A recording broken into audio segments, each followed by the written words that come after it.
Clave Morse. ¿Estás buscando una nueva administración para tu edificio? Entra a administradoreschile.cl, la base de datos de administradores de edificios y condominios más grande a lo largo del país. Ellos están capacitados con el uso de plataformas para administradores Comunidad Feliz y además tienen conocimientos de la nueva ley de copropiedad 21.442. Entra a administradoreschile.cl, llena el formulario y te enviaremos gratis 3 opciones de administradores de edificios para que tú elijas la que más te acomoda. Una comunidad bien administrada es una comunidad feliz.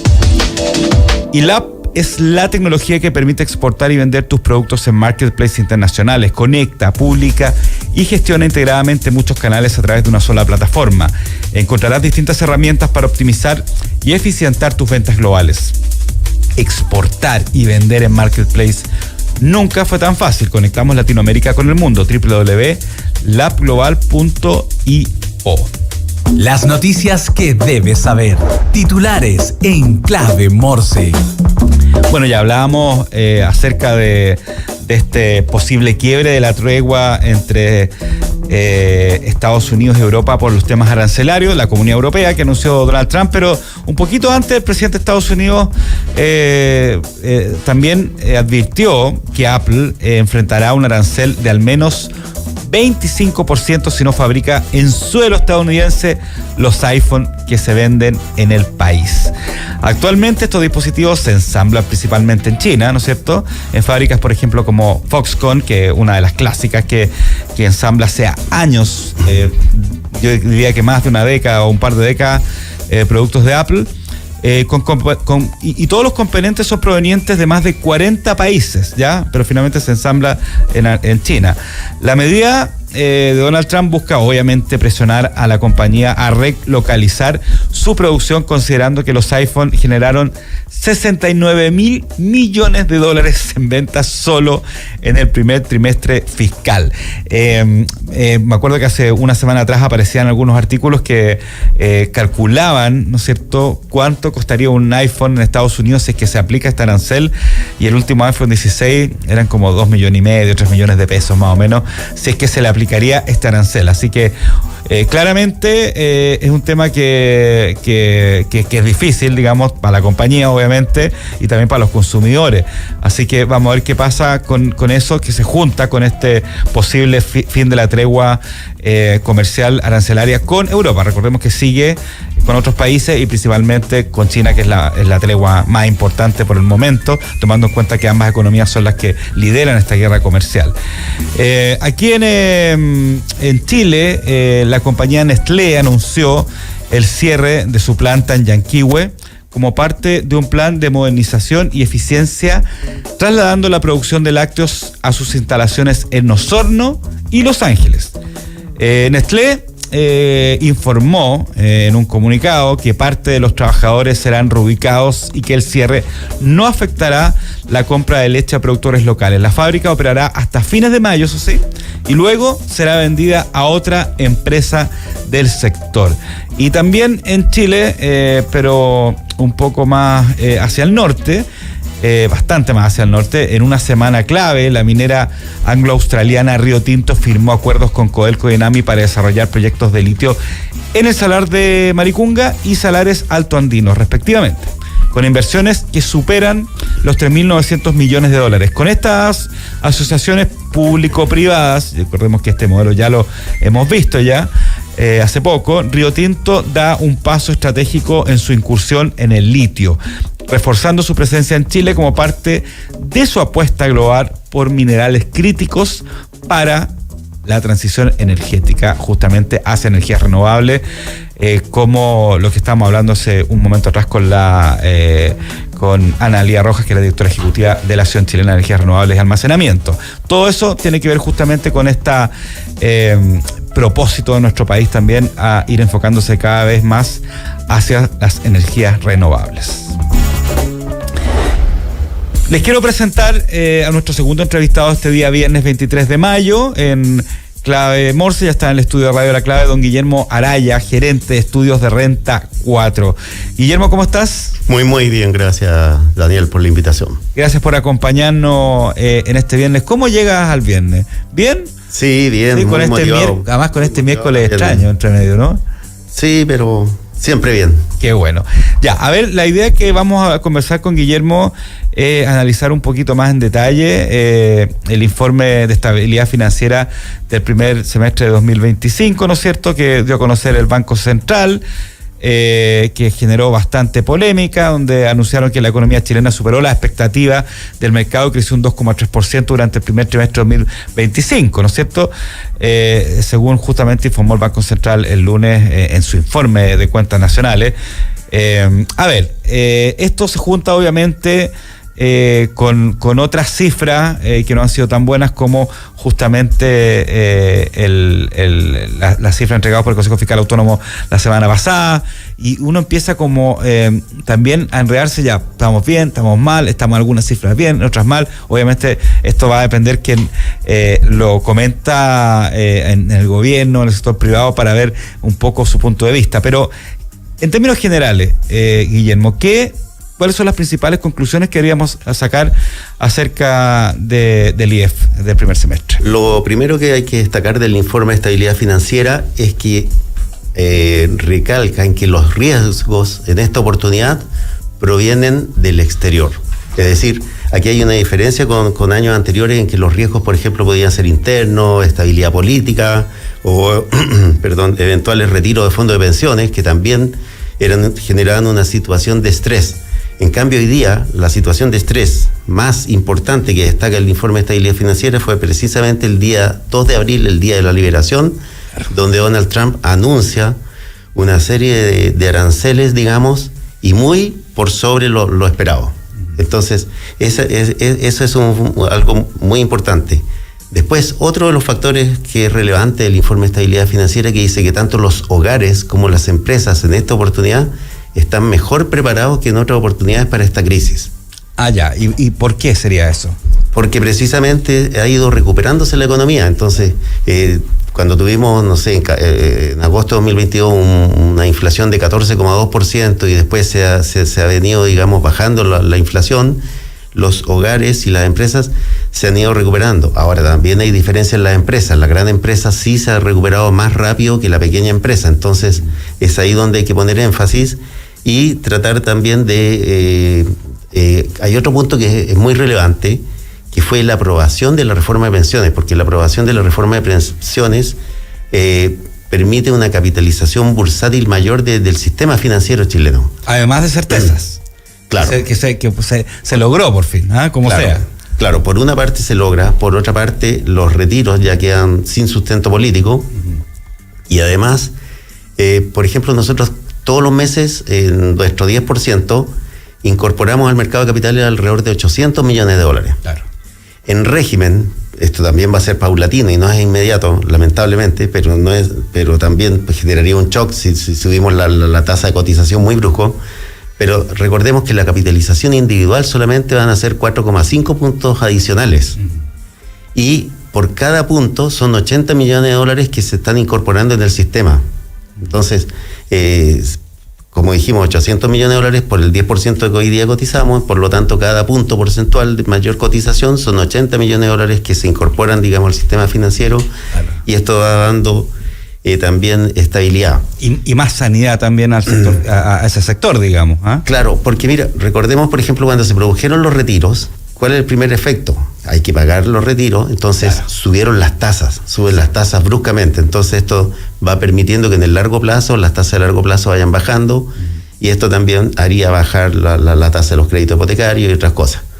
Otro punto que quería destacar, que la banca también se encuentra muy bien, sobre todo, y se determinó mantener el requerimiento de capital contracíclico. Esto es un 0,5% también adicional de patrimonio que los bancos deben mantener, digamos, sin prestar, sin colocar. Claro. Entonces, esto también da un mejor, digamos, respaldo a los bancos.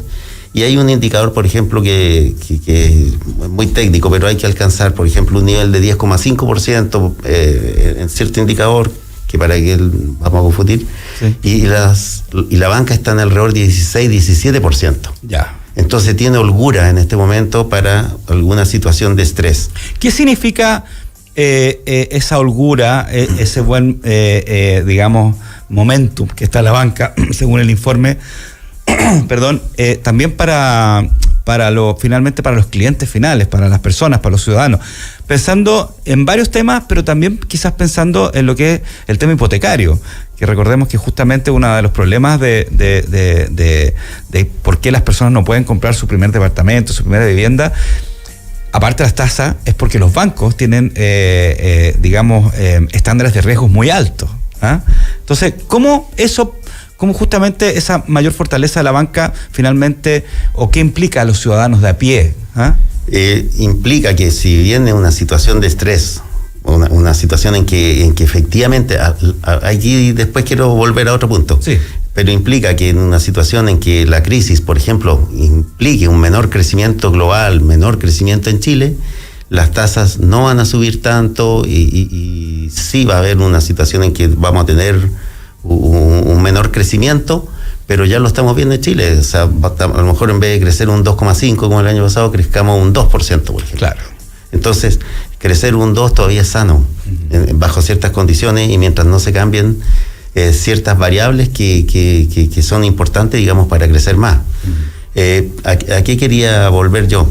Al hecho que en Estados Unidos los aranceles, más que altos o bajos, han sido erráticos. Claro. Por lo que estamos viendo ahora. Entonces eso genera mayor volatilidad y hoy día tenemos el presupuesto de Estados Unidos que se acaba de anunciar y el presupuesto que ayer ganó por 215 a 214 votos. 214, claro. Claro. Y que le muy bajó el tema de la salud, además, en Estados Unidos. Claro, entonces recorta, digamos, beneficios sociales, pero aumenta el gasto militar.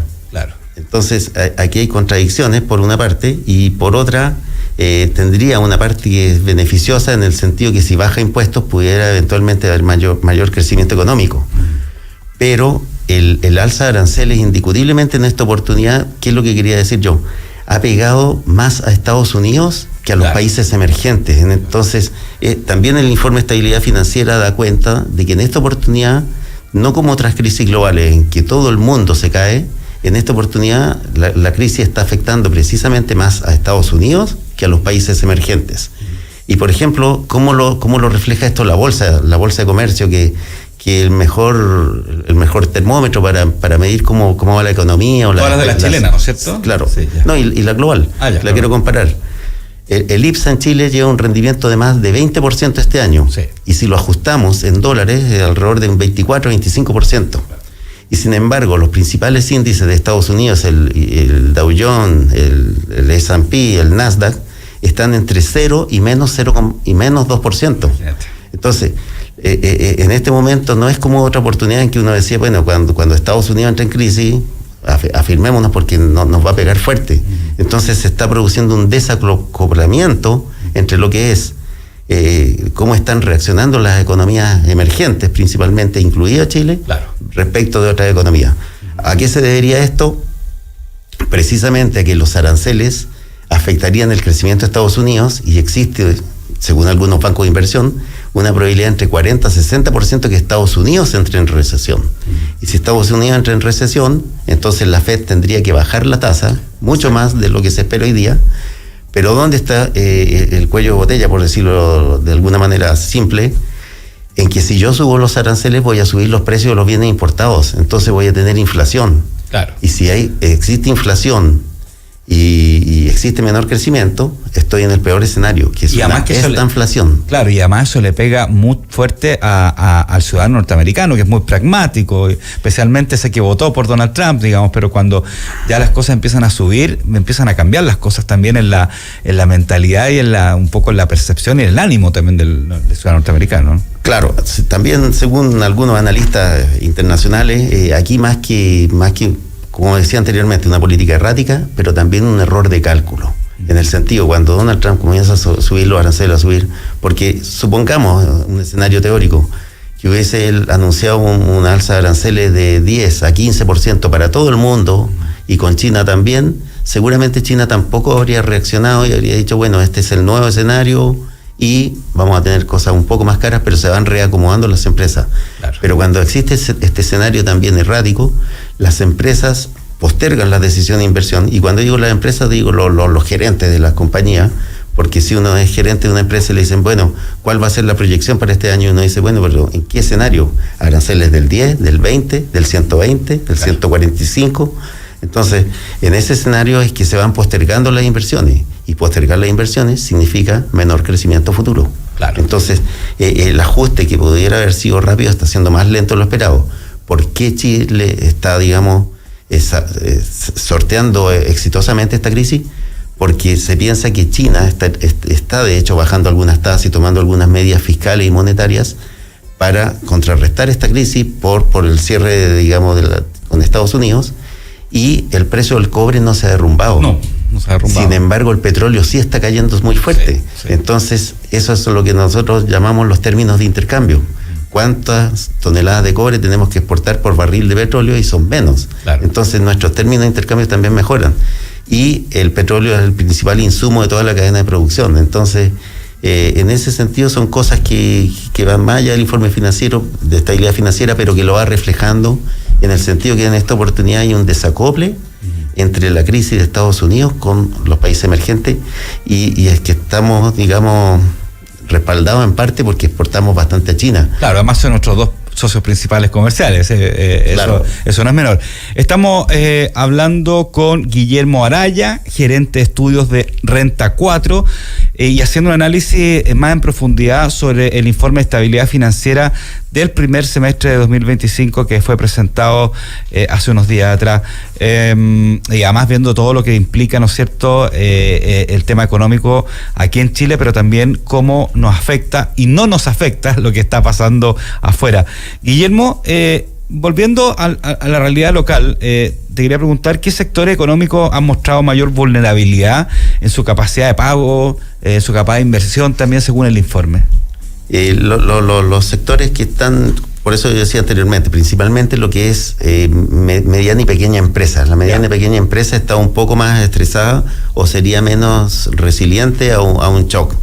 No así la gran empresa, que sí está mejor respaldada en este momento.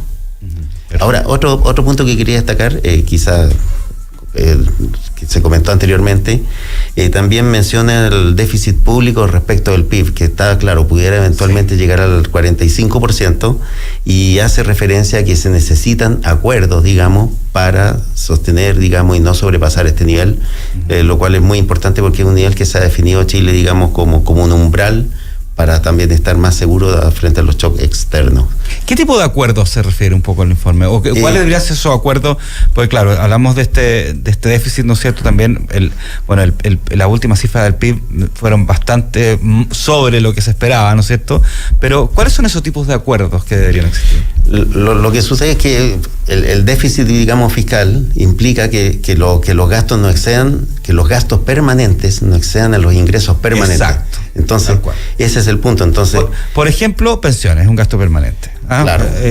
Para hacerse una idea, ¿no es cierto? Claro. O sea, no puede bajarse eso. Claro, o los bonos. O los bonos. Que también la gente hoy día cuenta con los bonos. Entonces, si yo voy a recortar los bonos, puedo mejorar mi déficit en cuenta corriente, pero voy a tener también un costo social importante, y ahí también puedo tener la paz social, ya aprendimos que tiene precio. Claro.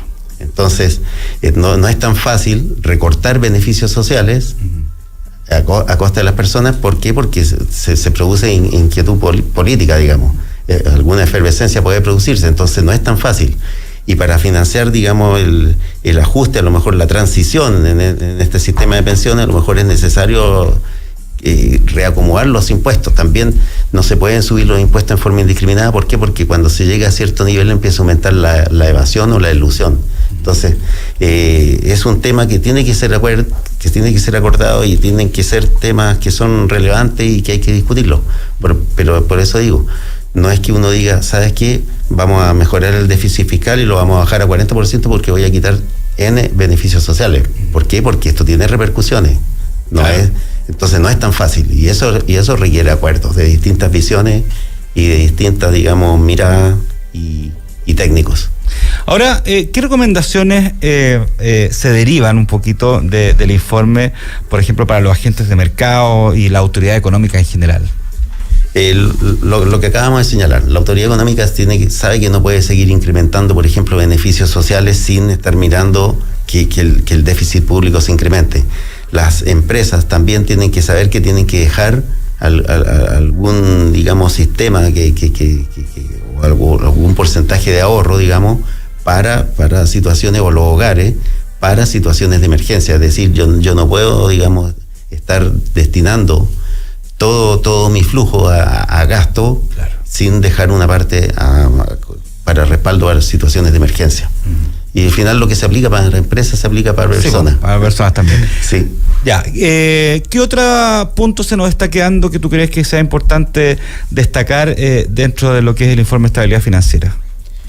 Yo creo que está muy positivo, está optimista y el único punto, digamos, relevante es lo que acabamos de decir, que tiene que haber un acuerdo marco, un acuerdo macro, digamos, para no estresar nuestra economía y dependemos también del mundo. Ahora, ¿qué quería destacar yo también respecto de China? Porque hablamos siempre de nuestros dos principales socios comerciales. Y Estados Unidos dejó fuera, digamos, de los aranceles el cobre y el litio, que claro, son elementos estratégicos para ellos. Y también se habló harto del cobre, y nosotros en Chile exportamos el 8,5% de nuestro volumen a Estados Unidos y el 56% a China.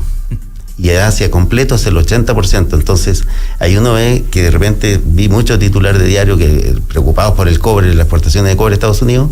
Claro. Las exportaciones de cobre a Estados Unidos no son tan relevantes como sí lo son hacia China. Claro, justamente puede que Estados Unidos tenga otro tipo de relevancia, no en el número, en el monto, pero sí claro, otro tipo de relevancia. Ahora, ¿por qué nos llega en la exportación de nosotros? Porque nosotros exportamos litio y cobre, ¿para qué? Para que los chinos hagan vehículos, computadores, claro, y eso lo exporten a Estados Unidos. Claro. Si la exportación a Estados Unidos se frenan, claro, ahí también venía un efecto, digamos, indirecto, que hacía que se pensara que el cobre iba a bajar de los $4, que el litio está en niveles muy bajos, también por las medidas de Trump, digamos, de que no cree en el calentamiento global y ha implementado la política del fracking, que es perforar para obtener más petróleo. Entonces, enfocado en combustibles fósiles, el precio del litio sí está en niveles mínimos. Súper. Guillermo Araya, gerente de estudios de Renta 4, explicando y haciendo un análisis sobre lo que fue el informe de estabilidad financiera del primer semestre de 2025, cuáles son los puntos que hay que tomar en cuenta, que hay que destacar y cómo esto también se traduce a un análisis que tienen que hacer el gobierno, las empresas y uno a nivel personal de cómo está y se viene la economía. Mucho ojo en lo que está pasando afuera finalmente. Hay que tener en cuenta que eso influye a la economía y va a seguir influyendo independientemente que haya una especie de saldo positivo aquí en Chile. Muchas gracias por acompañarnos. Muy amable, gracias por la invitación, Daniel. Que tenga un buen fin de semana. Muy amable, igual. Ya viene Emprender es Clave, el espacio donde hablamos de emprendimiento, de pyme, de startup, de todo lo que es el ecosistema emprendedor. Los invito a revivir todos los episodios de Clave Morse, nuestro podcast en Spotify. Además, invitarlo a nuestras redes sociales, Radio La Clave, y escucharnos de lunes a viernes entre 9 y 10 de la mañana a través de la 92.9 FM o en nuestro sitio web www.radiolaclave.cl. Un abrazo y por lo menos en cuanto a Clave Morse, nos vemos el lunes.